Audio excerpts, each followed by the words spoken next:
निषेध या खोट्या सरकारचा निषेध व्यक्त केलेला आहे। प्रत्येक वेळेस भूमिपुत्रांच्या तोंडाला पानं पुसण्याचं काम या खोट्या आश्वासन देणाऱ्या सरकारने केलेलं आहे। मूळतः ती जमीन आमच्या भूमिपुत्रांची आणि त्या ठिकाणी ते विमानतळ झालं। प्रत्येक वेळेस सन्माननीय महाराष्ट्राचे मुख्यमंत्री साहेब यांनी आश्वासन दिलं, परंतु ते आजपर्यंत त्यांनी ते आश्वासन पूर्ण केलं नाही। म्हणून आज ते त्या 25 तारखेला तिथे विमान उडान झालं, परंतु दिवाणचं नाव अजूनपर्यंत लागलं नाही।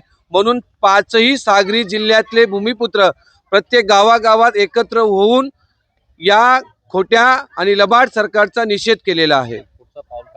पुढचं पाऊल आचारसंहिता आहे, त्याच्यामुळे आम्ही शांत बसलेलो आहोत।